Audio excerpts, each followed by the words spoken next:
Hari ini kita belajar tentang penilaian kesehatan bank. Apa itu kesehatan bank? Jadi, kesehatan bank adalah kemampuan suatu bank untuk melakukan kegiatan operasional perbankan secara normal dan mampu memenuhi semua kewajibannya dengan baik dan sesuai dengan peraturan perbankan yang berlaku. Lalu, bank yang sehat itu seperti apa sih? Jadi, bank yang sehat itu ialah bank yang dapat menjalankan fungsi-fungsinya dengan baik. Nah, fungsi-fungsi bank itu apa aja? Di sini ada 4 poin tentang fungsi-fungsi bank. Yang pertama itu dapat menjaga dan memelihara kepercayaan masyarakat, menjalankan fungsi intermediasi, dapat membantu kelancaran lalu lintas pembayaran, dan digunakan oleh pemerintah dalam melaksanakan berbagai kebijakan moneter. Metode analisis kesehatan bank itu ada beberapa jenis. Yang pertama, Camel tahun 1991, metode Camel tahun 2004, dan RGEC tahun 2011 sampai sekarang. Yang pertama itu metode Camel. Metode Camel itu bisa dilihat seperti yang ada di tampilan saat ini. Jadi itu membandingkan BPR dengan bank umum. Nah, permodalan, di mana aspek ini menilai permodalan yang dimiliki oleh bank didasarkan pada kewajiban penyediaan modal minimum bank. Penilaiannya itu bisa dilihat di rumus yang ada di tampilan saat ini. Penilaian manajemen menggunakan 250 pertanyaan yang mencakup manajemen permodalan, aktiva, umum, rentabilitas, dan likuiditas.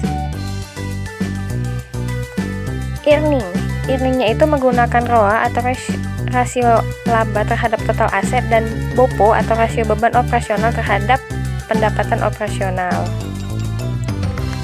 Likuiditas ini menggunakan LDR, yaitu rasio kredit terhadap dana yang diterima dan dana rasio kewajiban atau call money bersih terhadap aktiva lancar.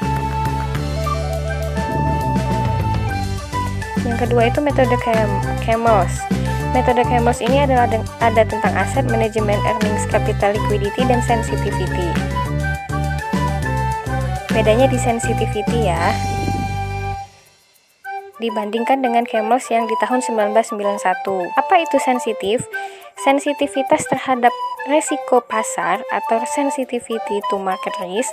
Penilaian sensitivitas terhadap resiko pasar meliputi 1. Kemampuan modal bank dalam mengcover potensi kerugian sebagai akibat fluktuasi suku bunga dan nilai tukar. Yang kedua, kecukupan penerapan manajemen risiko pasar. Yang ketiga itu adalah metode RGEC atau risk based bank rating, CGC, earning atau rentabilitas, dan permodalan atau kapital. Yang pertama itu adalah risk based bank rating atau RBBR. Jadi indikator yang sebagai acuannya itu NPL, LDR. Jadi NPL itu atau non performing loan, rumusnya itu kredit bermasalah dibagi dengan total kredit dikali dengan 100, dan ini adalah kategori dari hasil perhitungan NPL.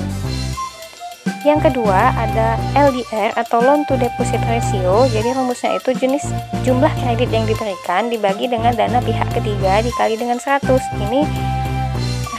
Ini kategorinya.